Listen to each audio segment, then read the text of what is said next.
حبیب اجمی کا نام سنا ہوگا آپ نے، بغداد کے رہنے والے مشہور مالدار شخص، پیسہ بہت تھا لیکن معاملہ یہ تھا کہ سود پر پیسہ، سود کا کاروبار، لوگوں کو سود دینا، لوگوں سے سود لینا، یہ کاروبار چلتا تھا۔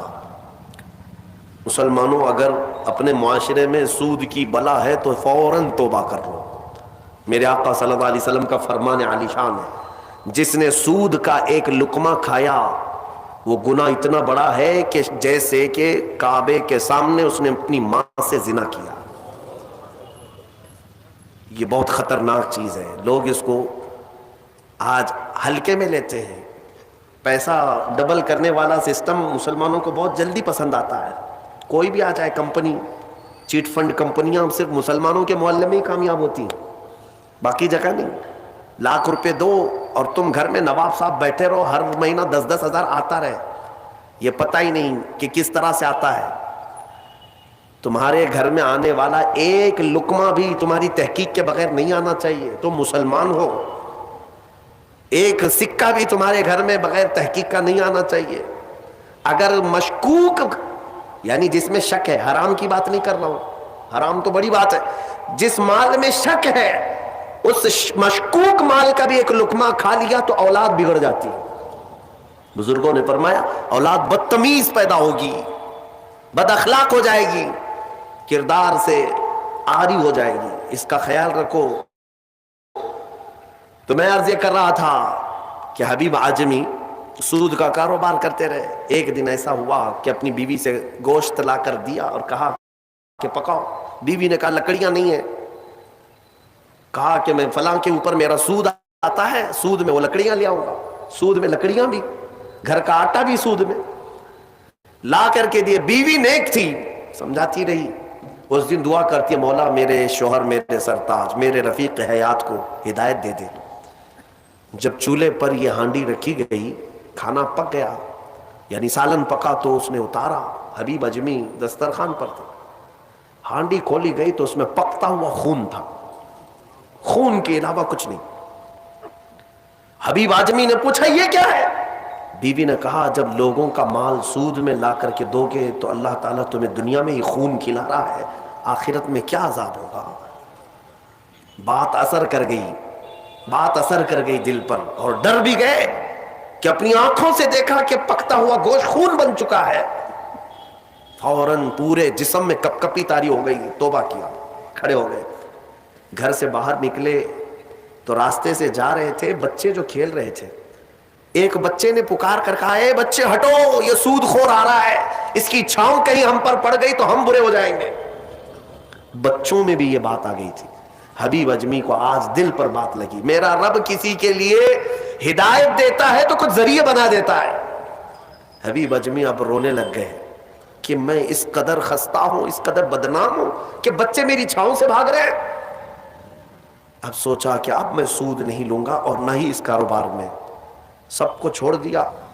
لیکن اب مسئلہ یہ تھا کہ بچپن شروع سے کوئی کام کرنے کی عادت نہیں تھی، پیسہ دینا ہے مارکیٹ میں گھما کر کے بڑا کر کے لانا ہے، کام کرنے کی عادت نہیں تھی، فن نہیں تھا، ہنر معلوم نہیں تھا، اب کمائیں تو کیسے کمائیں۔ سوچا کہ اب اس چیز کو چھوڑ دیا ہوں، تو بیوی سے آ کر کے کہا میری رفیق حیات میں نے توبہ کر لیا ہے، میں نے توبہ کر لیا، آج کے بعد سے یہ سود کی طرف میں ہاتھ بھی نہیں بڑھاؤں گا۔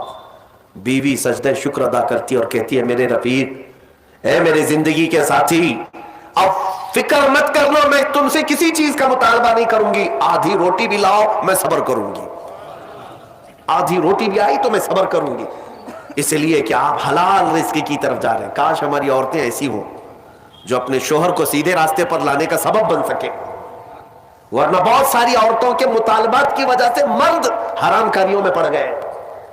تنخواہ تھوڑی سی ہے، عورت کے مطالبے زیادہ ہیں، اس کے مطالبے پورے کر نہیں پا رہا ہے تو حرام کاریوں میں مصروف۔ بہت سارے مردوں کے بگڑنے کی وجہ ان کی عورتیں بنی ہیں، اور جب پورا نہیں کر پاتے اور پیسہ بھی نہیں مل پاتا تو پھر نشے کی عادت لگ جاتی ہے، ٹینشن سے مکتی چاہیے، جو روز عورت مجھے گھر پہ جاتی پریشان کرتی ہے۔ میرے عزیزوں، وہ حبیب اجمی کی خاتون نے ان کو دلاسا دیا کہ جاؤ آپ نوکری کرو، نوکری کہاں کرتے, اب تک کرنے کی عادت نہیں تھی, عمر ہو گئی تھی. سیدھے گئے ایک دیہات, چھوٹا گاؤں تھا, اس گاؤں کی ایک مسجد تھی, مسجد کے اندر جا کر بیٹھ گئے. دن بھر بیٹھے رہے, نمازیں پوری پڑھ لی, عشاء کا وقت ہو گیا, نماز پڑھ کر کے اللہ کی بارگاہ میں رونے لگے, مولا کام کا آدمی نہیں ہو, اب تک کیا نہیں, اب میں اپنے گھر کیسے چلاؤں, تو میرے لیے کوئی انتظام فرما. رات کے وقت آئے, بیوی نے پوچھا کوئی نوکری ملی؟ کہاں مل گئی ہے, نوکری مل گئی ہے, بہت ہی اچھی جگہ پر ایک بادشاہ ہے, اس کے ہاں خدمت پر میں لگ گئے. کہا بہت اچھی بات ہے. دوسرے دن پھر گئے, اسی مسجد میں بیٹھے رہے. رات کو آئے, بیوی نے پوچھا کچھ اجرت ملی آج؟ جس بادشاہ کے ہاں کام کر رہے ہو تمہاری نوکری پر کچھ تنخواہ ملی؟ کہا نہیں, بادشاہ نے کہا ہے کل دے دوں گا. اپنی بیوی کو ٹال رہے تھے, اپنی بیوی کو ٹالنے کے لیے بول دیا ایسی کہ نوکری کر رہا ہوں. کہا کہ کل دینے کا وعدہ کیا ہے. پھر تیسرا دن آیا, تیسرے دن بھی وہ اسی مسجد میں رات گزار کر آئے. بیوی نے پھر پوچھا کچھ اجرت ملی؟ کہا نہیں آج بھی نہیں دیا, بادشاہ نے کہا کل دے دوں گا. چوتھا دن آیا, چوتھا دن بھی مسجد میں گزار کر آئے. حالانکہ بیوی نے صبر کا دامن ایسا پکڑی رہی اور کہنے لگی مجھے کوئی جلد بازی نہیں ہے, جب آئے گا تب کھائیں گے. 4 دن ہو گئے. آج پھر رات کو بیوی نے پوچھا کچھ تنخواہ ملی؟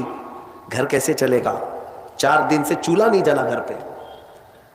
کہا آج بھی بادشاہ نے نہیں دیا, کہا کل دوں گا, روز کل روز کل. 5 دن گزر گئے. اس کے بعد وہ 5ویں دن ایسی ان کی کیفیت تھی کہ اب رات جب بہت زیادہ ہو گئی تو گھر کی طرف پلٹ رہے تھے, پاؤں بوجھل ہو گئے. پھر بیوی پوچھے گی آج تنخواہ ملی؟ روز جھوٹ بول رہا ہوں, روز جھوٹ بول رہا ہوں, مجھے کون تنخواہ دے گا؟ آج کیا بولوں اپنی بیوی کو, اپنی شریک حیات کو. جب وہ واپس پلٹے تو آج رات کو اپنے گھر کے باہر ہی دیکھتے ہیں گھر میں خوب اجالا ہے, گھر میں روشنی ہے. گھر کی طرف آگے بڑھتے بڑھتے آئے, میری بیوی سوئی نہیں, انتظار میں ہوگی, پوچھے گی کیا اجرت ملی, تنخواہ ملی. لیکن جیسے ہی گھر کے اندر گئے, بڑا سا دسترخوان بچھا ہے, ہر قسم کے کھانے لگے ہوئے ہیں. حیرت میں آ گئے, 5 دن کے کمانے کا کوئی ذریعہ نہیں, میری بیوی کے پاس بھی اتنا مال نہیں, یہ کہاں سے آیا دسترخوان؟ بیوی کو جلال میں پوچھنے لگے یہ دسترخوان کہاں سے آیا, یہ کھانا کیسے آیا؟ بیوی کہتی ہے کیا مذاق کرتے ہیں آپ, کیا مذاق کرتے ہیں آپ جس بادشاہ کے ہاں کام کرتے ہیں وہاں کا ایک سپاہی آیا تھا, وہی دسترخوان لے کر آیا اور سارا کھانا اسی نے دیا ہے, اور یہ مجھے کہہ کر گیا ہے اے خاتون تیرا شوہر رات میں آئے تو اسے کہہ دینا یہ تو 5 دن کی اجرت ہے, اور محنت کرے گا اور اجرت دی جائے گی. حبیب اجمی غش کھا کر گر پڑے. بیوی نے اٹھایا, پوچھا کیا بات ہے, کیوں غش کھا کر گر پڑے؟ ہوش آنے کے بعد کہتے میری رفیق حیات آج سچ بتاتا ہوں, میں نے کوئی نوکری نہیں کی, میں نکما آدمی, کوئی نوکری نہیں کی. مسجد میں جاتا تھا, خالی بیٹھا رہتا تھا. آج ڈر کر کے آ رہا تھا کہ تجھے جواب کیا دوں گا. وہ رحمان اس قدر غیرت مند ہے اپنے بندوں پر, اتنا رحیم ہے کہ تیرے سامنے شرمندہ ہونے سے بچانے کے لیے وہ جس کو بھیجا مولا وہ کسی بادشاہ کا سپاہی نہیں, وہ اسی رحمان کا کوئی فرشتہ آیا تھا جس نے کھانا دیا ہے. عزیزان گرامی, کہنے کے لیے بہت ساری باتیں ہیں, لیکن میں اتنی بات عرض کرنا چاہتا ہوں. زندگی گناہوں میں گزری, ایک بار توبہ کر کے حبیب اجمی کے آ گئے اور مولا کریم نے اپنے سارے دسترخوان ان کے لیے کشادہ کر دیے. اس کے بعد جانتے ہیں حبیب اجمی اسی دسترخوان سے اٹھ کر کے جو چلے گئے, ایسی عبادات, ایسے مجاہدات کیے, اللہ اکبر, اس مقام عظما پر فائز ہو گئے تھے کہ جس مقام کی غوث اعظم عبد القادر جیلانی بھی تعظیم کیا کرتے تھے رضی اللہ تعالی عنہ. میرے عزیز و حبیب اجمی اللہ کی بارگاہ میں وہ مقبول تھے کہ حضرت فضیل بن عیاض ایک دن ان کے پیچھے مغرب کی نماز پڑھنے کے لیے آئے.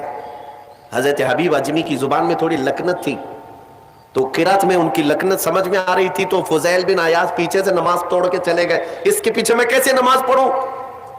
فضیل بن عیاض بہت پائے کے ولی ہیں, کہتے ہیں میں گیا تو 3 دن تک میری عبادت کا ذوق ختم ہو, لطف ہی ختم ہو گیا.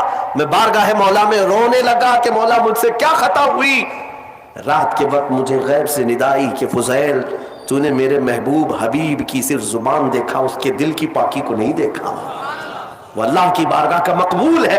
جب چھوڑ دیتا ہے پچھلی چیزیں, وہ رحمان اتنا محبوب بناتا ہے, اتنا محبوب. میں نے ابھی ایک چیز پڑھی تھی, بغداد میں ایک شخص تھا, بڑے پیسے والا تھا, بہت پیسے والا تھا, اور ہر گناہ عادت تھی اس کی. پیسے والوں کی اکثر یہ چونچلے ہوتے ہیں کہ وہ سوچتے ہیں کہ عیاشی میں کہاں کہاں میں پیسے لگاؤں. شراب پیتا تھا, خوب عیش, جوا میں پیسے لگتے تھے, روز نئی عورتوں کے ساتھ اس کی صحبتیں. یہ اس کا مزاج تھا تو مسلمان, پیسہ زیادہ ہونے کی وجہ سے ایک غلط سنگت میں غلط عادتوں کا مالک. اس شخص کی عادت یہ تھی کہ روز ایک نیا گناہ کرتا تھا اور ڈائری بنایا ہوا تھا, اس میں سب لکھ بھی دیا کرتا تھا. آج میں نے اتنے پیسے کا جوا کھیلا, آج میں یہ فلاں فلاں شراب پی ہے, آج میں نے ان لڑکیوں سے زنا کیا ہے, آج میں فلاں جگہ یہ کیا. سب جو کرتوت ہوتے تھے سب ڈائری میں لکھتا تھا. اتنی بڑی ڈائری بھی بن گئی. ایک دن ایسا ہوا کہ گزر رہا تھا بازار سے, ایک خاتون کو دیکھا جو حسین تھی اور مجبور نظر آ رہی تھی. اس کے پاس گیا, کہا کیا چیز ہے؟ اس نے کہا مجھے مال کی ضرورت ہے. اس نے کہا چل میرے گھر, میری خواہش پوری کر, میں تجھے جتنا چاہیے وہ دے دیتا ہوں. وہ عورت چلی آئی ساتھ میں, وہ عورت آ گئی. جب یہ نوجوان جو بغداد کا بڑا پیسے والا مالدار رات کے وقت اپنے بستر پر آیا اور اس خاتون کو کہا کہ آجا ہم دونوں تنہا ہیں, وہ عورت رات کے وقت سو تو گئی لیکن اس کا پورا جسم پیلا پڑ گیا, اس کا چہرہ پیلا اور ہاتھ پیر کانپنے لگ گئے. یہ نوجوان اٹھ کر کھڑا ہوا, کہا کہ ڈر رہی ہے تو کسی بات سے, تیرے جسم کی یہ زردی کس بات کی؟ وہ خاتون کہتی ہے نہیں کوئی بات نہیں. پھر اس نے کہا ڈر مت, اس محل میں کوئی نہیں آئے گا میری اجازت کے بغیر, یہ سب پوری میری پراپرٹی ہے, یہ میری شہنشاہیت ہے یہاں پر. اس خاتون نے کہا ہاں یہ تو میں دیکھ رہی ہوں, لیکن مجھے ڈر اس بات کا ہے کہ وہ رحمان مجھے دیکھ رہا ہے, اس کے سامنے میں کیسے ننگی ہو جاؤں. میں نے آج تک یہ گناہ نہیں کیے, میں پیشہ ور عورت نہیں ہوں. وہ کہتی ہے میں ایک بیوہ عورت ہوں, میرے 3 بچے ہیں, 4 دن سے بھوکے ہیں. میں روز انہیں تسلی دیتی ہوں کہ مجھے بازار میں کچھ کام مل گیا تو میں اجرت لا کر کے تمہیں کھلا دوں گی. مجھے کوئی نوکری نہیں دیتا, اور آج میں مجبوراً بازار میں کھڑی تھی, تو مجھے مل گیا. میں اپنے چھوٹے بچوں کے, یتیم بچوں کی بھوک کو ختم کرنے کے لیے تیرے گھر آ گئی, لیکن جب بستر پر سوئی تو مجھے خوف ہونے لگا کہ میرا رب دیکھ رہا ہے. میں نے آج تک جسم کو ننگا نہیں کیا. وہ ڈری ہوئی عورت تھی, پاکیزہ عورت تھی. جب اس کی زبان سے یہ جملے نکلے تو یہ جو نوجوان تھا, جو گنہگار تھا, وہ کھڑا ہو گیا, کہا اے خاتون اٹھ جا, بستر سے اٹھ جا. اور اس کے بعد کہتا ہے دیکھ میں تجھے بتاؤں میرے پاس کیا کیا ہے. اس زمانے کی جو سواریاں تھیں, گھڑیاں تھیں, سب میرے پاس, بڑا بنگلہ, بڑی جائیدادیں, ہر طرح کے کھانے, سونے چاندی, زیورات, سب میرے پاس. مولا نے مجھے بہت کچھ دیا, لیکن آج تو نے مجھے دل دیا, آج تو نے میرے دل کو جھنجھوڑا. میرے پاس اتنی نعمتیں ہونے کے باوجود میں اب تک ڈرا نہیں اللہ سے, اور تیرے گھر میں کھانے کو ایک لقمہ بھی نہیں, پھر بھی تو اللہ سے ڈر رہی ہے. مجبور ہونے کے باوجود تو ڈر رہی ہے اللہ سے. اس خاتون نے کہا کہ اے نوجوان, مجبور ہو, امیر ہو یا غریب ہو, سب کا بادشاہ وہی ہے, حساب سب سے برابر لے گا. اس خاتون کو بہت سارے پیسے دے کر کے اس نوجوان نے رخصت کیا اور کہا جا تیرے بچوں کو کھلا, آج کے بعد کبھی بازار میں بھیک مت مانگنا, اور میں سمجھتا ہوں میرے گناہوں کا کفارہ ہے کہ میں تیری مدد کر دیا, تو باہر نہ آ. اور اس خاتون کو بھیج دیا. آج اس کو احساس ہوا اب تک کیسی زندگی گزارتا رہا, اس عورت نے مجھے جھنجھوڑ دیا ہے, جھنجھوڑ دیا ہے. رات کو مصلی بچھایا اور اللہ کی بارگاہ میں کھڑے ہو کر کہنے لگا مولا بہت گناہ کر چکا ہوں, بہت گناہ کر چکا ہوں, پورا جسم داغدار ہے, کیا مجھ جیسا آدمی بخشے جانے کے قابل ہے؟ کیا مجھ جیسا آدمی معاف کیے جانے کے قابل ہے؟ رویا جا رہا تھا, اور اس کے بعد وہ سر اٹھا کر کہتا ہے اے رب میں نے اتنے گناہ کیے کہ لکھتے لکھتے میری ڈائری بھر گئی ہے, بک بھر گئی ہے. پھر تیرے پاس جو فرشتے ہیں نامہ اعمال لکھنے والے, انہوں نے کتنے اور اس کے بعد ہاتھ جوڑ کر کہتا ہے رحمان اب تیرے دربار میں اتنی بات عرض کرتا ہوں، اگر میں بخشے جانے کے قابل ہوں تو مجھے معاف کر، یا تو پھر آسمان سے آگ بھیج کر کے مجھے ہلاک کر دے، مجھے ختم کر دے مولا، میں بہت داغدار ہوں، بہت داغ دھبے لگا دیے۔ وہ روتے روتے روتے تھک گیا اور اس کے بعد اٹھتا ہے، توجہ، گھر کے اندر جا کر آج سچی توبہ کیا تھا، ڈائری وہ پھاڑنے کے لیے گیا جس میں روز گناہ لکھتا تھا، جو پچھلے سارے تھے ریکارڈ، کہتا ہے پھاڑ کر کے ختم کر دوں گا، آج کے بعد نشان بھی نہیں رکھنا ہے۔ جب وہ اپنے کمرے میں آیا، اس ڈائری کو اٹھایا جو برسوں سے لکھ رہا تھا، وہ حیرت سے ڈوب گیا اس بات پر کہ جب وہ ڈائری اٹھایا تو دیکھتا ہے پورے اوراق سفید ہے، لکھا کچھ نہیں، ایک حرف بھی لکھا ہوا نہیں ہے۔ ورق پلٹتا گیا پلٹتا گیا پلٹتا گیا، کچھ نہیں ہے۔ وہ ادھر ادھر دیکھنے لگا، اس میری ڈائری سے مٹایا کس نے، میرے سارے ریکارڈ کس نے مٹایا؟ اس کے جسم پر کپ کپی تاری تھی، راشا تاری تھا، رات کا وقت تھا، غیب سے ندائی، اے بندے جب کوئی پوری دنیا کو میرے لیے ترک کرتا ہے تو میں اس کے گناہوں کو بھی مٹا دیا کرتا ہوں۔ جب زندگی میں لکھی ہوئی ڈائریاں مٹ جاتی ہیں تو میرے مولا کو یہ اعمال نامے سے مٹانے میں دیر نہیں لگے گی۔ یمحو اللہ ما یشاء، اللہ جس سے چاہتا ہے وہ ساری چیزیں مٹا دیتا ہے۔